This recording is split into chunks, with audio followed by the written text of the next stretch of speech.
నిర్మల ఊరొచ్చేసిందమ్మా.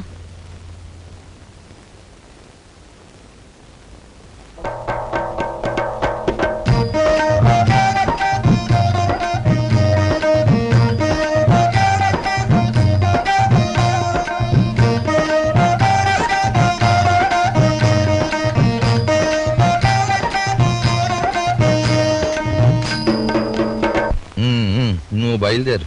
అయ్యగారు పటాలం వస్తున్నారండి. పటాలం అండి. పటాలం కాదురా, మంచి తెల్లమ్మూర్లు రాని. రండి రండి, అందరికీ స్వాగతం. దయచేయండి. చాలా దూరం నుంచి వస్తున్నట్టున్నారు. ఏదో మంచి శుభవార్త తెచ్చుంటారు. తర్వాత ఈ అమ్మాయికి ఇంత మంచి సంబంధం దొరకటం మా అందరికీ ఎంతో సంతోషంగా ఉంది. పెళ్లి కూడా ఏర్పాటు చేసేసుకొచ్చారన్నమాట. శుభం శుభం. ఆడపిల్ల కదా, తొందరపడి చేసేయాలి మరి. తర్వాత పెళ్లి కొడుకు ఏం పని చేస్తున్నాడు? మీ గుళ్ళోనేనా లేక ఏదైనా బళ్ళోనా? ఎప్పుడు ఏది జరగాలో అప్పుడే జరుగుద్ది అనేది పాతకాలం. ఈ కాలంలో మనం జరిపిస్తే తప్ప ఏది జరగదు. కృష్ణవేణి రా.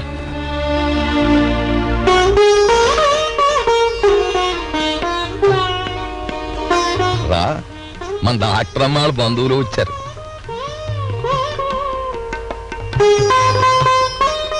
రేపు నీకు తొలుచూలు పురుడొస్తే కాస్త దగ్గరుండి పెద్ద పాపను చూసుకోవాల్సింది ఆవిడేగా.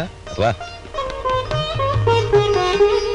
నిన్ను తల్లులందరూ దీవించడానికి వచ్చారు.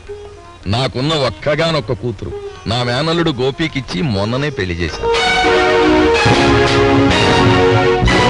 అమ్మా, వాళ్ళకి దండం పెట్టుకో. వాళ్ళు దీవిస్తే ఆ దేవుడు దీవించినట్టే.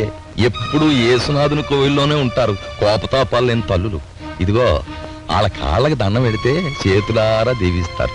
ఒక చెంప కొడితే రెండో చెంప చూపించమన్న ఆ యేసు ప్రభువు బిడ్డలు. వెళ్ళి దండం పెట్టు.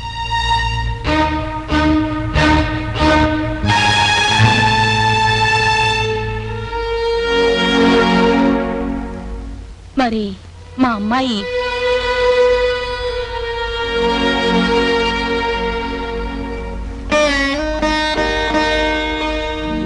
ఏమిటి తల్లో పూలు పెట్టుకోలేదే?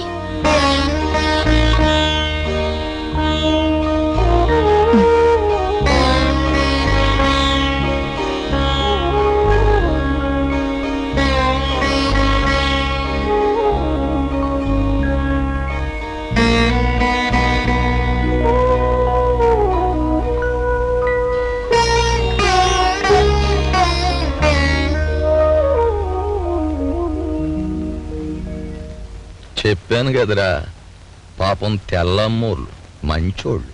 ఏం నీళ్ళెట్టు. అలాగేనండి. నిర్మల,